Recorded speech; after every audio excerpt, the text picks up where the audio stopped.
예, 안녕하세요, 여러분. 예, 세계사 시간이 돌아왔습니다.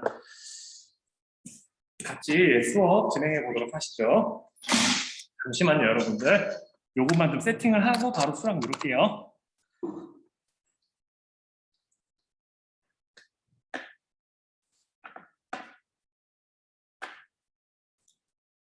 네, 그래서 자, 들어온 학생들은 모두 들어온 학생들은 같이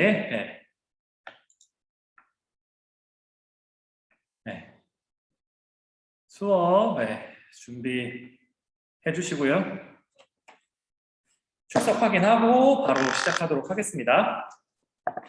저희가 지금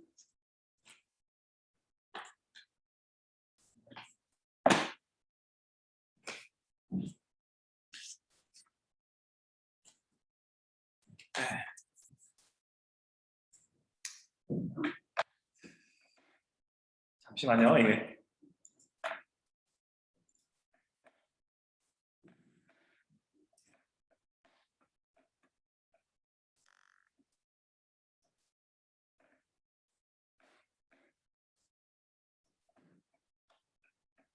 자, 들어오자마자 채팅 좀 남겨주세요.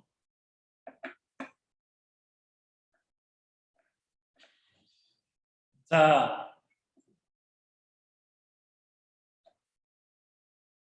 방금 전에 임유빈 학생 이름을 본 것 같거든요. 혹시 임유빈 학생 들어오셨으면 지금 다른 이동 수업 들어가셔야 됩니다. 출결 확인 좀 할게요.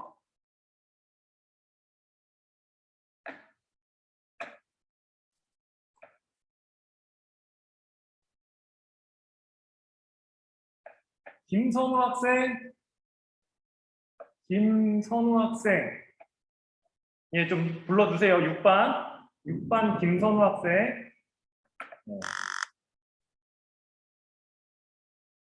6반 김선우 학생 좀 불러주시고.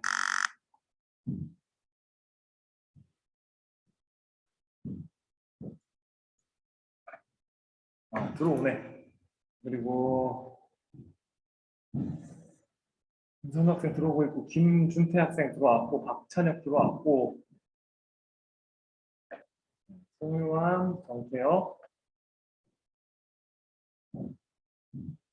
여러분, 정태혁 학생도 이름이 안 보이거든요?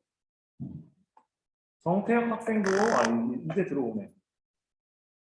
정태혁, 그 다음에, 권호운, 이천우,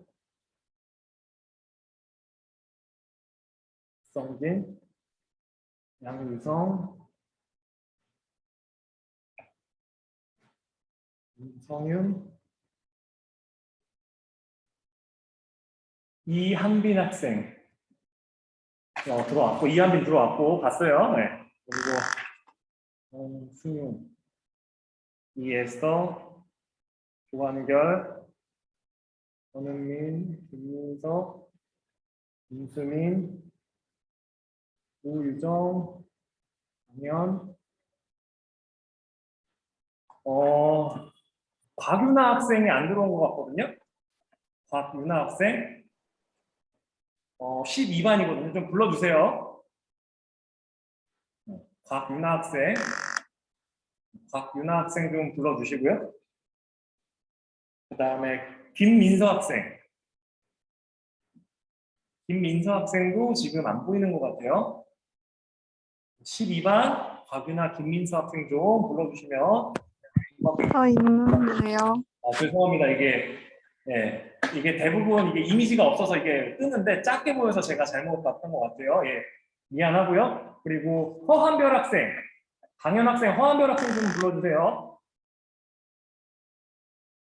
네, 허한별 학생도 안 보이거든요. 그래서 허한별, 곽윤아 학생 좀 챙겨주시면 감사하겠습니다.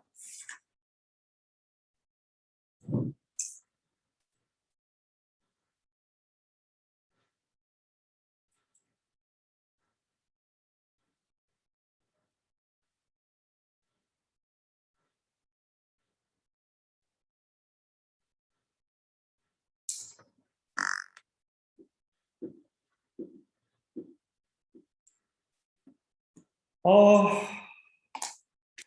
저희가 지금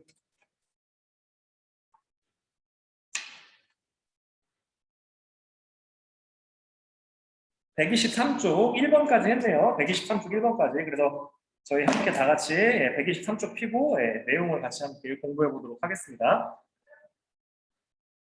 네, 그래서 첫 번째로 그 황제가 지배하고 교황의 권한을 같이 향유했다.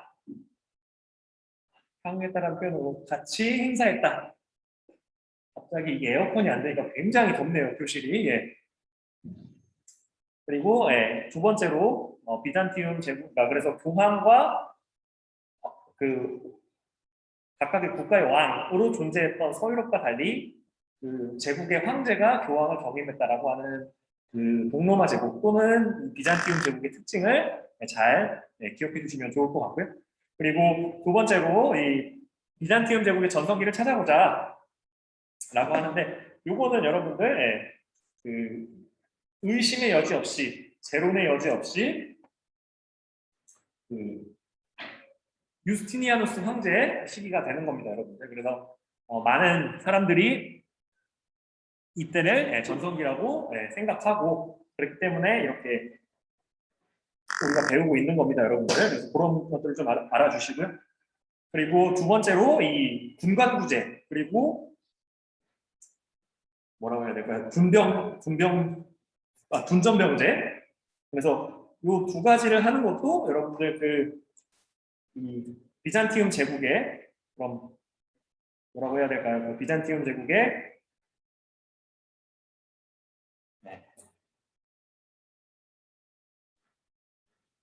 그 국방력을 강화시키고 그리고 자영농을 육성하기 위함이다 라고 하는 것을 여러분들이 좀 알아주시면 좋을 것 같아요. 대부분 이 군관구제 같은 경우는 그 제가 여러분께 설명드리기로는 정확히 설명을 되게 못 드렸는데 그냥 지방에 우리로 따지면 그 지방을 관리하는 관료를 파견하는 거라고 보시면 돼요. 그리고 즉 영주를 쌍무적 계약 관계로 이렇게 쌍방향으로 묶여 있는 게 아니라 황제가 임명하면서 이 리더가 되는, 그래서 황제의 명령으로 황제의 그 통치 방식대로 그 백성들을 다스릴 수 있게 되는 그런 시스템을 말하는 겁니다, 여러분들. 그래서 그런 것들을 그렇게 좀 정리해 주시면 될 것 같고요. 그리고 자영농의 육성 같은 경우는 여러분들 그 대부분의 동서양을 막론하고 그 전통 시대의 왕조들이 자영농이 성장하고 자영농의 이 숫자가 늘어났을 때 굉장히 정치, 경제적으로, 사회적으로 발전을 했기 때문에 그런 것들을 계속 추진했던 거고요. 그리고 다음으로 넘어가서 비잔티움 양식의 특징 그리고 돔과 모자이크 벽화라고 이렇게 두 가지로 정리할 수 있을 것 같습니다. 요 옆에 나오죠, 여러분들. 돔도 나오고 모자이크 나오잖아요. 여러분. 두 가지로 정리할 수 있습니다. 그리고 비잔티움 문화의 많은 부분이 그 키예프 공국이나 그 나중에 여러분들 여기서 보게 되면 키예프 공국도 나오지만 이른바 이 키예프 공국으로 대표되는 지역이 러시아거든요. 그래서 러시아 쪽에도 이런 이 제국의 이런 발전된 문화나 여러 가지 시스템 이런 것들이 영향을 주게 됩니다. 그래서 그런 것들을 좀 그냥 참고적으로 좀 알아주시면 좋을 것 같습니다. 그래서 이 비잔티움 제국이 만들었던 이런 그리스 정교회 내지는 동방 정교회라고 하는 것 자체가 그들이 다스렸던 이런 그 그리스나 요 지역뿐만 아니라 그 위쪽으로 전파가 되면서 이 러시아, 제정 러시아나 이런 쪽으로도 전파가 됩니다. 다만 러시아는 나중에 소련이 되면서 종교를 철저하게 탄압하는 그런 모습도 보이고 있었습니다. 여러분들 참고해 주시고요. 다음으로 넘어가서 중세 유럽 세계의 성장과 변화. 여러분들 제가 11세기 노르만족의 침입 내지는 뭐 여러 가지 이런 프랑크 왕국이 분열하면서 이게 혼란을 겪는 그 시점 11세기가 되게 중요하다라고 했던 게 대부분 여기서 설명할 때에도 이 11세기를 중심으로 그 이전 이후를 가지고 굉장히 이렇게 유럽의 변화를 설명하기 때문에 그렇습니다. 여러분 참고해 주시고요. 이 서유럽 세계는 계속된 발전을 하게 됩니다, 여러분들. 그 노르만족의 침략 이후에 상당 정도 이제 안정을 찾게 되는 거죠. 그래서 그런 것들을 좀 알아주시고요. 그리고 자, 여기서 보게 되면 제가 신경이라고 써놨는데 깊이갈이에요, 여러분들. 땅을 이렇게 사람이 가는 것보다 이게 동물이나 그 사람보다 더 힘센 존재의 힘을 활용해서 농업 생산력이 증가했다. 라고 하는 걸 좀 알아주시면 좋을 것 같고요. 그래서 인구가 증가하게 되고 이에 따라서 농지가 부족해지니까 계속 이 농지를 늘려나가기 위한 노력들을 하게 됩니다. 개간이라고 하는 거는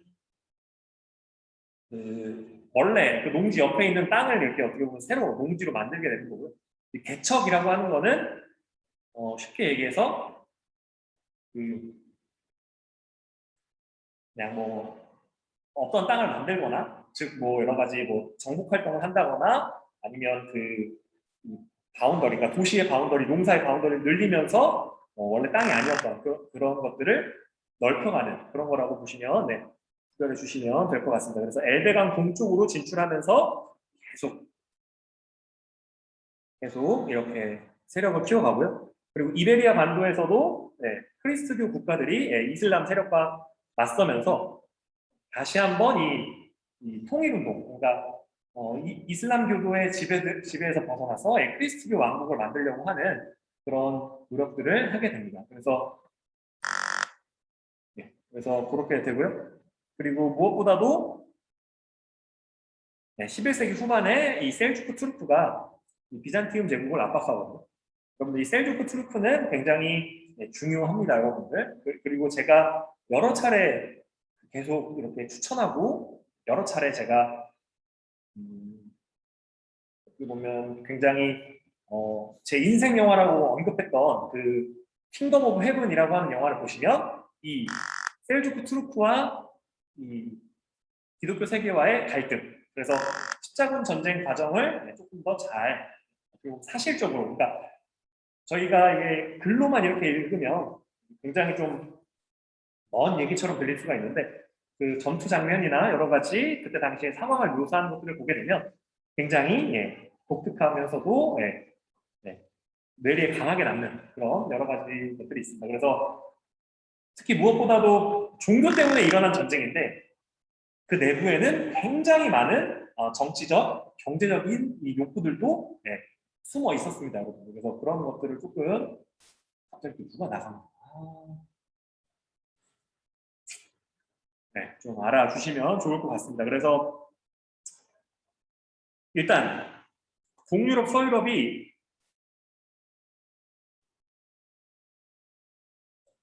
이 두 존재가 굉장히 상호 견제를 하는 관계였거든요. 근데 비잔티움 제국의 그 황제가 로마 교황한테 도움을 요청하니까 로마 교황은 이렇게 생각했습니다. 이미 서유럽에서는 나의 그 발언권, 나의 그런 영향력이 최고로 높은데 이제 동로마 지역에서까지 이제 내 발언권을 높일 수 있겠다, 내 권력을 강화시킬 수 있겠다라고 하는 정치적인 계산과 그리고 그것을 포장할 때에는 이렇게 포장을 합니다. 그래서 여기에다가 제가 잠깐 표시를 해보면 성지의 회복을 위한 전쟁이다. 하나님이 함께 하시기 때문에 무조건 승리한다. 뭐 이렇게 얘기를 합니다. 그렇지만 여러분들 제가 참 얼마나 이 시대가 야만적이었냐면 무장하지 않은 그러니까 크리스트 교도가 아니라고 판단이 되면 이 전쟁 시작 전에는 평화롭게 같이 살았거든요. 예루살렘 근처에 유대인들도 살고 크리스트 교도들도 살고 이슬람 교도들도 살고 이랬는데 전쟁이 시작되면서 서로 피해 복수를 하게 됩니다. 이슬람 그 쪽에서 점령했을 때는 그 크리스트교 쪽을 피해 복수하게 되고 크리스트교 쪽이 점령하게 되면 이슬람교에 대해서 피해 복수를 행하는 그런 모습들을 계속 가져가다 보니까 굉장히 소모적인 이 전쟁이 됐다라고 여러분들이 좀 알아주셔도 큰 틀에서 문제는 없을 것 같고요. 그리고 그래서 각자의 이익을 추구하면서 이 십자군 전쟁이 시작됩니다. 11세기 말에 1096년에 그래서 1차 그 십자군 원정이 가장 효과가 있었습니다. 예루살렘도 되찾았고 네, 여러 가지 활동들을 했었습니다만 결국 네, 다시 공격에 받아서 밀려나게 되고요. 이 라틴 제국이 만들어진 때는 여러분들 4차 원정 때인데 굉장히 이게 어이가 없는 일이 발생이 됩니다, 여러분들. 네. 이 라틴 제국이라고 하는 걸 조금만 여기서 이게 작은 글씨로 설명을 해보면 십자군이 어딜 점령해야 돼요, 여러분들? 이교도 이슬람의 사람들이 점령하고 있는 예루살렘을 향해서 가야 되는데 콘스탄티노폴리스를 점령하고 세운 나라예요. 굉장히 어이가 없죠, 여러분들, 그죠? 네, 그래서 이런 어떻게 보면 같은 크리스트교 문화권에 있는 형제가 어렵기 때문에 크리스트교를 믿는 내가 가서 도와준다라고 하는 이런 전쟁의 명분 그리고 전쟁에 합리화된 그런 모든 것들이 한 4차 이후로 되게 되면 여기서 보면 그 8차까지 갔다고 하는데 4차 이후가 되게 되면 더 희석되게 되고요. 실제로 그런 수능이나 이런 여러 가지 공신된 시험에서는 1차와 4차를 구별하라고 이렇게 나옵니다. 대부분 뭐 예를 들어 여기서 말하는 5차, 6차, 7차 이렇게 잘 다루지 않아요, 여러분들. 그래서 최소한 이 십자군 전쟁이 왜 일어났고 그것이 전개되는 과정. 처음에는 순수한 종교적 열정이라고 포장이 되어 있었지만 그것이 시간이 가면 갈수록 여기 보면 이 세속적 목적이 강했다라고 하는 거 알아주시면 될 것 같고요. 결국에는 실패를 하는데 이 실패가 여러분들 제가 제일 힘들어하는 말이 실패는 뭐 성공의 어머니다 뭐 이런 말 하는데 어쨌든 새로운 세계로 넘어가게 되는데 무엇보다도 교황권이 약화가 됩니다. 서유럽에서 서유럽 사회에서 교황권이 쇠퇴를 하게 되고요. 장시간 전쟁을 하다 보니까 제후와 기사 그러니까 어떻게 보면 중세 이른바 영주로서 중세의 장원을 관리하던 그 지배층들의 힘이 약해지는 거예요. 기사들 같은 경우에는 부상을 당해서 어떻게 보면 그 후유증을 겪는 사람들도 있었고요. 그리고 제후 같은 경우에는 지나치게 돈을 많이 써서 자신의 영지를 다른 제후나 왕에게 넘기면서 돈을 다시 빌려야만 하는 잘라서 돌려주고 돈을 받아야 하는 그런 상황에 처하게 됩니다. 그래서 그 반대급부로 왕권이 굉장히 강화가 되고 그래서 지중해를 중심으로 한 이런 상업과 교역이 굉장히 발달하게 됩니다. 그래서 도시가 성장하게 되고요. 그래서 여러분들 그런 관용적 표현이 있습니다. 도시의 공기에는 자유가 있다. 이런. 그래서 그런 표현이 나올 정도로 여러 가지 이런 것들을 하게 됩니다.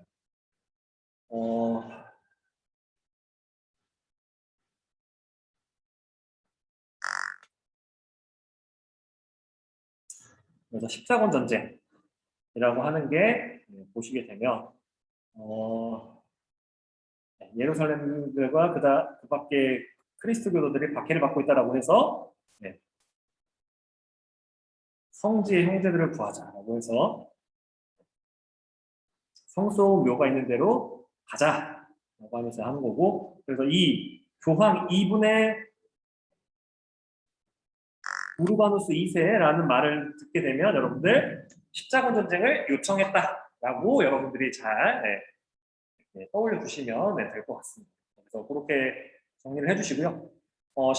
점차적으로 이렇게 도시가 계속 성장을 하면서 여러분들 도시의 성장의 세 가지 씨앗이라고 볼 수 있는 게 첫 번째로는 그 우리가 이전에 배웠던 대학교의 형태가 있어요. 배움 공동체, 교육 길드죠, 여러분들. 그리고 여기에서 나오는 두 가지가 더 있습니다. 상업 길드 그리고 수공업자 길드. 이렇게 해서 이런 길드들이 도시의 모태다라고 이렇게. 그래서 길드가 뭐냐를 잠깐 좀 보게 되면 상인과 수공업자들이 만든 공종 동업조합이다. 그래서 규정을 스스로 만들고 어기면 벌금을 부과해. 그래서 그 한 명의 상업 종사자, 한 명의 수공업자는 약하지만 그들이 모여가지고 그 단체적으로 행동하기 시작하는 거죠. 서로의 이익을 극대화시키기 위해서 여기서의 서로는 같은 수공업자들 그 공동체라고 하는 요 단체 공동체라고 볼 수도 요 소공동체의 이익을 만들기 위해서 그래서 그런 역할들을 하면서 점차 이 수공업자 길드가 영주의 이런 지배와 간섭으로부터 조금씩 멀어져 나가는 거죠. 뭐를 지급하면서 때마침 십자군 원정을 다녀와서 돈도 필요하고 여러 가지로 힘든 영주에게 이 돈을 지급하면서 그러니까 나에게 간섭하지 않는다는 조건으로 그 일정 정도의 금액을 계속 주는 이런 계약을 맺으면서 계속 이렇게 중세 장원에서 떨어져 나가게 되는 거죠. 그래서 그런 것들을 보면서 일반 농노들 이런 사람들도 계속 이런 동기부여가 되는 거예요. 암암리에. 그래서 이런 말도 있었습니다. 그 농노가 도망을 쳐서 도시에 간 다음에 1년 정도 있으면 그러니까 1년이 지나면 그 사람을 농노가 아닌 걸로 인정해 준다. 이런 암묵적인 룰이 있어서 도망치는 농노들도 굉장히 많았고요. 그래서 많은 이런 사회적 변화의 씨앗이 되는 게 바로 이런 상업업자가 모여들어서 형성된 도시라고 볼 수 있습니다. 그래서 원거리 무역도 십자군 전쟁 때문에 이렇게 생겨나게 되고요.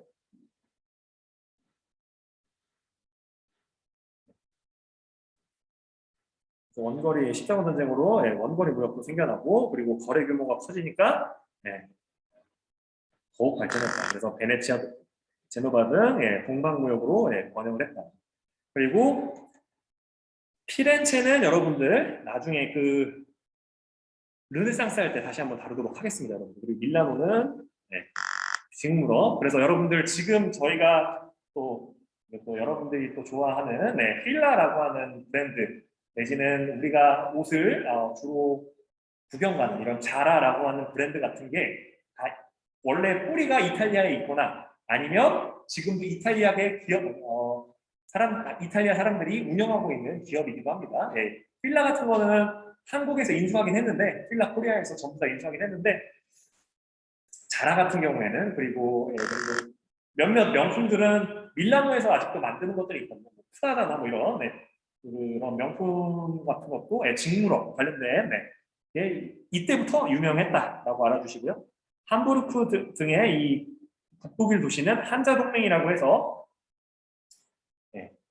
바다가 여러분들 이 밑에 있는 밑에 있는 걸 지도를 좀 확대해서 보게 되면 여러분들 그 우리가 앞서서 배운 피렌체, 로마, 베네치아, 밀라노는 지중해 무역을 하는 데고요. 그리고 이 한자 동맹 어디 갔어? 이 한자 동맹은 북해와 발트해에서 이 중심에서 이렇게 무역 활동을 하는 그런 길드였다라고 생각을 해주시면 될 것 같습니다, 여러분들. 그래서 한자 동맹은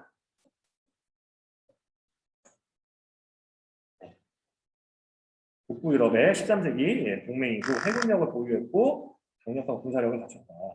왜 그러냐면 이 지역에 계시던 분들이 그 바이킹의 후예고 이러니까 이런 여러 가지 그런 경험들이 있기 때문에 그런 겁니다, 여러분들. 참고해 주시고요. 그래서 자, 여러분들 요 샹파뉴 지방 나오죠, 여러분들.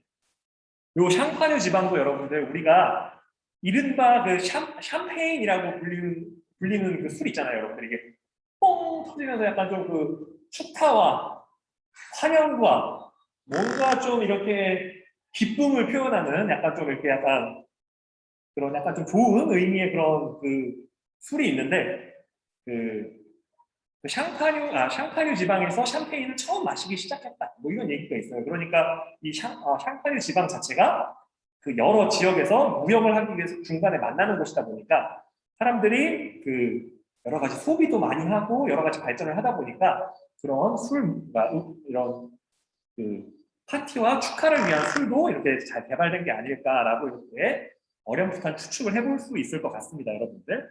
네. 그래서 그렇게 좀 알아주시면 좋을 것 같고요. 그래서 예, 지중해 무역과 북방 무역을 연결하는 정기시라고 하는데 이거 정해진 기간에 따라서 시장이 열린다 그런 뜻이에요, 여러분들. 정기적으로 열리는 시장 뭐 이렇게 알아두시면 좋을 것 같고요. 여러분들 흑사병 되게 중요합니다, 여러분들. 그래서 이 흑사병이 여러분들 제가 말씀드렸다시피 몽골의 침입 이후에 있었기 때문에 그래서 정말 지옥에서 온 사자다라는 말이 나올 정도였습니다. 그래서 그런 것들을 좀 알아주고요. 그래서 보시는 영주의 지배를 받았지만 점차 경제력이 커지니까 재력 또 소위 말해 돈을 주고 야 돈 갖고 안 돼라고 하면 돈을 통해서 기사나 아니면 군사력을 고용해서 영주로부터 자치권을 이렇게 얻어내게 됩니다. 그리고 시의회를 구성하고 도시를 운영하게 되고요. 그래서 이 도시 운영에 관한 비용을 이 거주자, 소위 말해 시민들이 내기 시작하면서 어떻게 보면 초기 단계의 세금이 되는 거죠, 여러분들. 지금 입장에서 보게 되면 그거를 내게 되면서 신분상의 자유를 누리게 됐다. 그래서 여러분들 요즘에 그런 거 있잖아요, 여러분들. 특정 지역에 혐오시설이라고 이른바 일컬어질 수 있는 그게 과연 혐오시설인가 싶습니다만 노인복지시설, 장애아동시설, 장애아동 케어 뭐 하는 거, 학교나 뭐 이런 게 들어간다고 하면 엄청 사람들이 반대하잖아요. 도시의 기원 자체가 굉장히 그 도시 구성원들끼리만 똘똘 뭉치는 그런 문화에서부터 시작했기 때문에 어떤 부분에서 본다면 그런 사회적 현상들이 일어날 수밖에 없는 구조가 되는 거죠. 즉, 이때로 사례를 들어서 말씀드리면 도시라고 하는 게 딱 형성이 됐는데 도시라고 하는 게 뭐 이렇게 생긴 도시라고 합시다. 이렇게 생긴 도시가 있는데 얘가 영주로부터 간섭을 받아. 간섭을 받으면 이 간섭을 없애기 위해서 얘네들끼리 똘똘 뭉쳐서 저항하는 거죠. 그런 것처럼 어떻게 보면 이런 그러니까 국가 전체를 봤을 때 꼭 필요한 일이나 그 해당 지역에는 이렇게 좀 싫은 그런 것들을 이렇게 밀어내려고 하는 그런 모습들이 있었고요. 실제로 길드의 규약을 어기게 되면 이 벌금을 내기도 했었다고 하잖아요. 그런 것들을 중심으로 좀 알아주시면 좋을 것 같습니다. 그래서 처음에는 상인 중심의 길드였고요. 그래서 도시 운영을 이 사람들이 독점하니까 어떻게 보면 수공업자들도 자신들의 길드를 만들어서 그런 어떻게 보면 도시 행정에 개입하려고 했다. 그리고 수공업자 길드에서는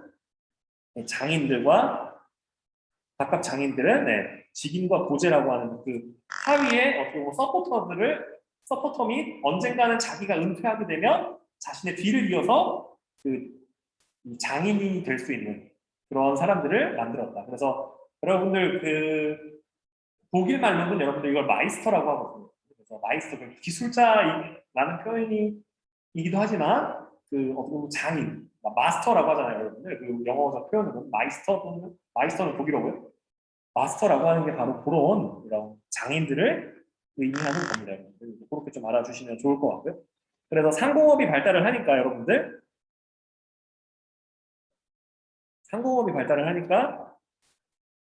바로 이제 상품 화폐 경제가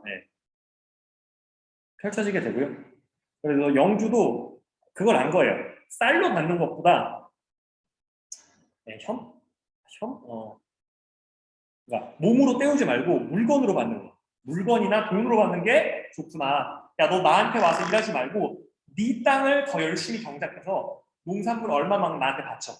이런 구조로 바뀌게 되는 거예요. 아시겠죠? 예전에는 직접 영주의 땅에 가서 농사를 지었어야 되는데 그래봤자 어차피 효율도 안 나오고 하니까 그 땅 자체를 보면 그 농노나 그 있는 사람들한테 골고루 나눠준 다음에 경작해서 거기에서 얼마 내지는 그 수확량이 얼마 내지는 그 수확량을 팔아서 돈으로 얼마를 갖다 내라 라고 하는 그런 시스템으로 이 지대가 개편이 됐다 라고 알아주시고 농민이 부역에서 벗어나게 되고 그래서 곡물 가격이 오르고 화폐 가치가 떨어짐에 따라서 경제적 지위가 올라갔다.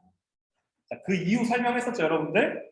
농사를 지어서 식량을 공급해야 될 양은 정해져 있는데 흑사병을 거치면서 농민의 숫자가 감소한 거예요. 그러니까 농사를 지을 수 있는 사람의 숫자 자체가 줄다 보니까 이 사람에게 주어지는 어떻게 보면 경제적 메리트 자체가 그러니까 이 사람을 필요로 하는 사람 많은데 이 사람이 없으니까 이 사람의 몸값 자체가 올라가는 거예요. 그리고 여기서도 보시게 되면 곡물 가격이 올라가게 되면 이 상대적으로 그 곡물이라고 하는 현물을 직접 수확하는 농민의 이익이 늘어나게 되는 거죠. 그래서 그런 것들을 좀 알아주시면 좋을 것 같습니다. 그래서 14세기 중엽에는 흑사병 여러분들 굉장히 중요합니다. 인구가 크게 줄었다. 3분의 1이 줄었대요, 여러분들 아시겠죠? 지금 코로나 때문에 지금 많은 어려움을 겪고 있긴 합니다만 그 전 세계 인구의 막 3분의 1이 죽고 이러진 않잖아요. 근데 이때 당시에는 3분의 1에 해당하는 사람들이 죽어서 노동력이 귀해졌다. 그래서 이것 때문에 농민의 처우가 개선되게 되는 거죠. 그래서 해방되는 사람이 늘어나고요. 지어보면 이거 이렇게 줄만 치겠습니다. 노동력이 귀해지니까 처우가 개선되고 이 개선 때문에 해방되는 사람이 늘어나게 됩니다. 그래서 자영 농민도 늘어나서 장원이 점차 해체되게 되는 거죠. 참고로 여러분들 이러한 현상은 서유럽 지역에서 주로 있었던 거고요. 러시아나 이런 또 다른 동유럽 지역, 여기서의 서유럽은 프랑스 뭐 이런 지역을 말하는 겁니다. 프랑스, 뭐 이탈리아 뭐 이런데 그 지역에서는 활발히 일어났지만 독일만 하더라도 이런 과정이 조금 천천히 일어나고요. 더 동쪽으로 가면 갈수록 이런 현상들이 굉장히 늦게 발생을 하게 되고요. 그래서 일부 지역에서는 수입이 줄어든 영주가 오히려 직영지를 확대하고 화폐지대를 무역으로 되돌리는 등 농민을 억압했다. 그래서 이것 때문에 농민의 반란이 일어난 거예요. 프랑스의 자크리난, 영국의 와트테일레난 등의 농민 봉기가 일어났고 실제로 러시아도 짜르라고 하는 그 독재 권력자가 등장을 하면서 그 짜르 또는 차르가 그 예속 농민들을 더욱 억압하는 그래서 이게 이 사회가 이 변화하는 그 당시의 흐름을 역행하는 모습을 보이기도 합니다. 여러분들. 그런 것들을 좀 참고해 주시면 좋을 것 같고요. 125쪽 보시면 그 영향기록이 보시면 십자군 전쟁의 경제적 배경 바로 농업 생산력이 늘어나면서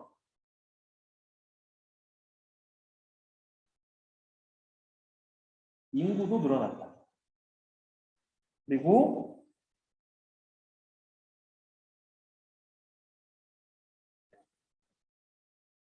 종교적 부분에서는 크리스트교 성지인 예루살렘의 타락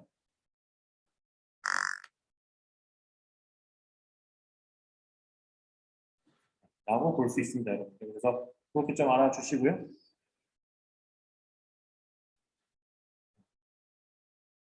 자, 도착지는 여러분들 자료 1번에다 표시를 그냥 하겠습니다. 여러분들 도착지 1차의 도착지, 2차의 도착지 4차의 도착지. 그래서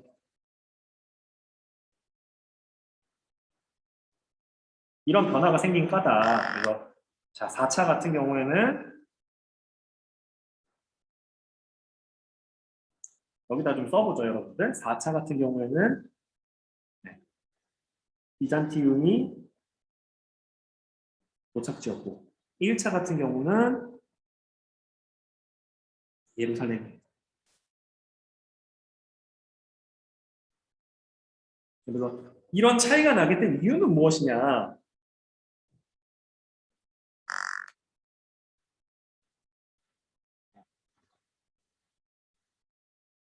종교적 열정이 감소하고 그 베네치아 상인 여러분들 그런 것 있잖아요. 여러분 뭐라고 해야 되죠? 저희가 요즘에는 그런 거 보나 모르겠는데 약간 그 고전 문학 작품이나 이런 거를 만화로 해서 보여주는 걸 보게 되면 베네치아 상인이라고 하는 굉장히 이제 고리대금업으로 이제 막 사람을 힘들게 하는 그런 사람들이 이게 묘사가 되는 그런 전래동화 같은 건 아니고 약간 조금 약간 동화? 약간 좀 그런 이렇게 어떻게 보면 구연동화 같이 비슷하게 이렇게 하는 걸 제가 EBS에서 봤는데 그 베네치아 상이 요 시기를 요 시기 때부터 유명했다라고 보시면 될 것 같습니다. 여러분들 그래서 그때 당시에는 여러분들 르네상스 시기의 그런 모습이 지금 생각해 보면 좀 났던 것 같은데 제 기억상으로는 근데 이때부터 베네치아 상인들이 굉장히 상업적 이익을 추구했다. 베네치아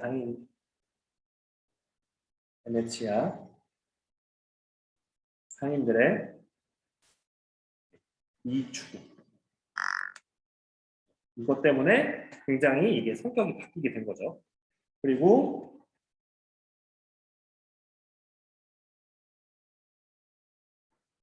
자, 요거는 여러분들 굉장히 중요하겠죠, 여러분들. 네. 십자군 전쟁이 첫 번째로 교환권의 약화를 가져왔습니다. 3번에 대한 거죠, 여러분들. 3번, 교환권의 약화. 두 번째, 공건제의 약화. 그 영주들, 제후들 내지는 기사들의 삶이 이렇게 권력이 세력이 약해지게 됐기 때문이고요. 그리고 상공업의 발달과 도시의 성장. 4번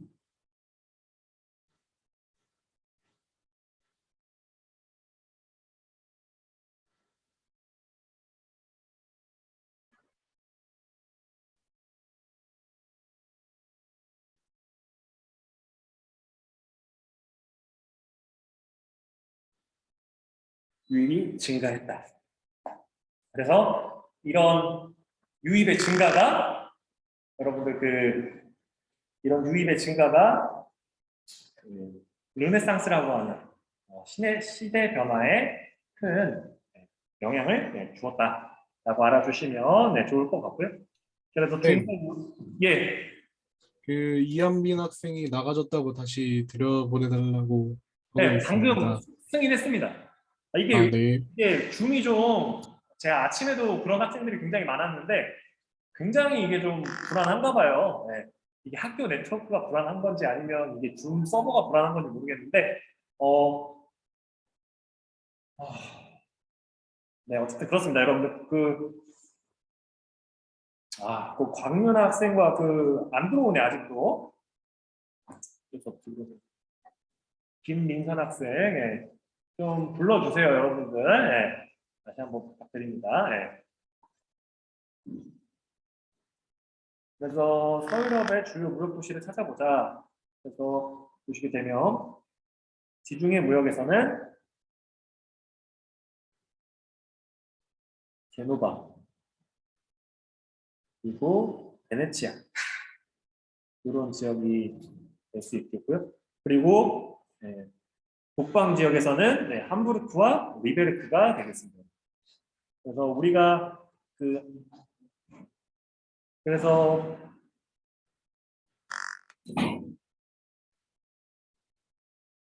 리베크 지역, 그래서 그 지역마다 느 바다를 통해서 활동을 했고, 그리고 그 두 지역이 만났던 샹파뉴 지역에서 굉장히 이런 교류가 일어났다. 그래서 제가 중세 유럽이 굉장히 장원을 중심으로 폐쇄되어 있었다고 했었잖아요.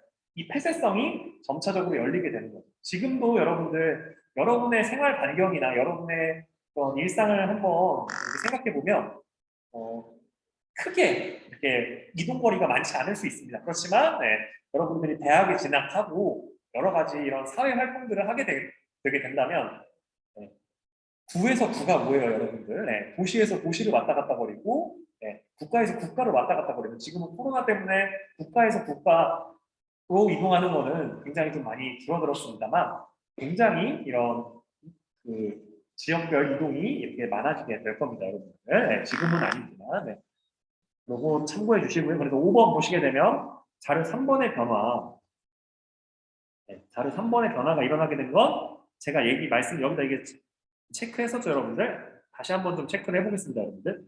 바로 흑사병으로 인구가 줄고 노동력이 귀해지더라. 이게 어떻게 보면 농노 내지는 농민들의 그 사회적 지위를 끌어올리는 이런 효과가 나오게 되는 거죠. 그리고 이 현상과 더불어서 그 화폐 가치가 떨어지고 농산물의 가치가 올라가게 되면서 상대적으로 더 이 사회적 지위가 가파르게 올라갈 수 있는 거죠.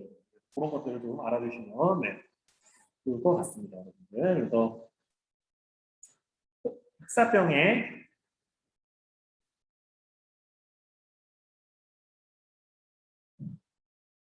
창궐로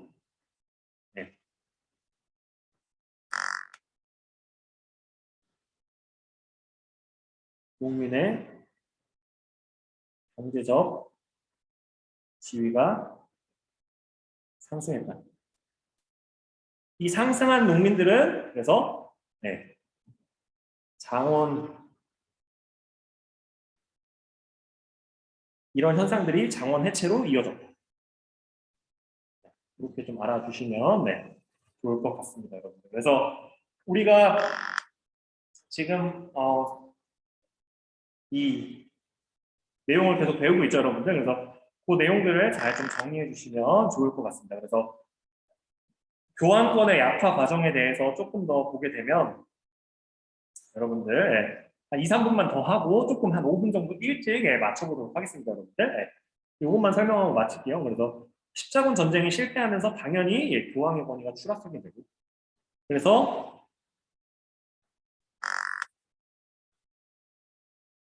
그런데 교황이 삼부회라고 하는 그 사람들의 어떻게 보면 투표권 행사하는 기구 지금으로 따지면 의회인데 이때 당시에는 신분에 따라서 부여했습니다. 이 투표권이나 이런 거를 그래서 굴복하고 아비뇽으로 옮겨서 프랑스 왕의 통제를 받았다. 이거 아비뇽 뉴스라고 해요, 여러분들.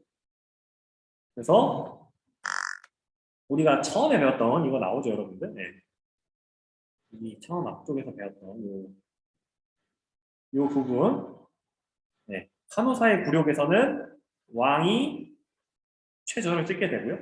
보름스 협약을 거치면서 교황이 권한이 올라가게 됩니다. 근데 반면 이 아비뇽 뉴스에서는 교황의 권한이 떨어지고 왕의 권한이 올라가게 되는 그런 상황이다. 두 가지 이유가 있는 거죠, 여러분들. 이 사이에 뭐가 있었기 때문에 십자군 전쟁이 있었고 그리고 여러 가지 이런 갈등을 겪으면서 여기서의 갈등은 십자군 전쟁 이후에 그런 정치, 사회, 경제적인 이런 이권을 누가 가져가느냐 이걸 가지고 갈등하다가 왕한테 처참하게 패배하게 된 거죠, 여러분들. 그래서 이렇게 좀 알아주시고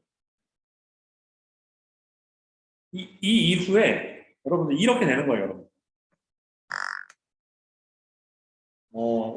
교황청은 다시 로마로 가게 되는데 아비뇽에서도 교황이 선출돼서 서로 정통성을 내세우며 대립하게 됩니다. 한 100년, 한 수십 년 정도 이런 그 기간을 거치다 보니까 교회의 권위, 교회의 이런 권력이라고 하는 것들이 굉장히 위신과 권위가 추락하게 됩니다.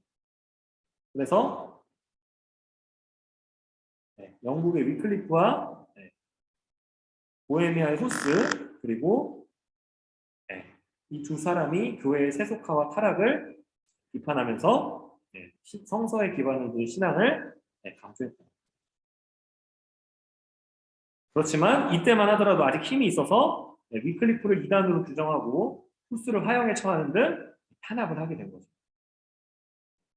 그리고 교황의 정통성을 인정하고 아비뇽 지역에서 이렇게 인정한 거죠. 그래서 교회 단위를 위해서 수습하려고 했다. 그렇게 좀 알아주시고요. 네. 교황이 사탄의 잘못된 길을 가고 있다. 엄청 비판받는 거죠. 반드시 교황이 있어야 된다고 말씀하시지도 않았다.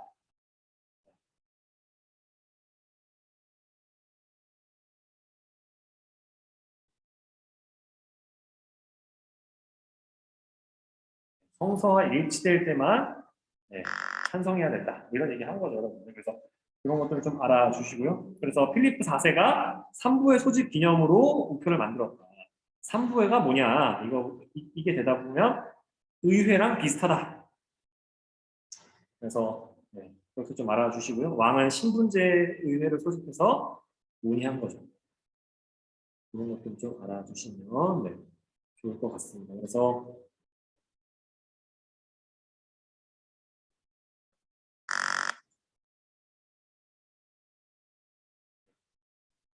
근대 국회와 다르다. 그것 좀 알아주십시오, 여러분. 3부에는 왕이 하고 싶은 거를 지지해주는 역할을 이 사람들이 했다라고 알아주시면 좋을 것 같습니다, 여러분. 그래서 고생 많았고요, 여러분. 한 3분 정도 남았는데 질문 있으면 질문해 주시고 이 학번 이름 다시 한번 입력해 주시고 질문 없는 사람들은 이제 나가서 각반별로 이제 종례 잘 해주시면 좋을 것 같습니다, 여러분들. 더운데 고생 많았습니다, 여러분들. 다음 시간에 바로 내일 1교시네요. 내일 1교시에 뵙도록 하겠습니다, 여러분들. 수고 많았습니다. 수고 많았습니다.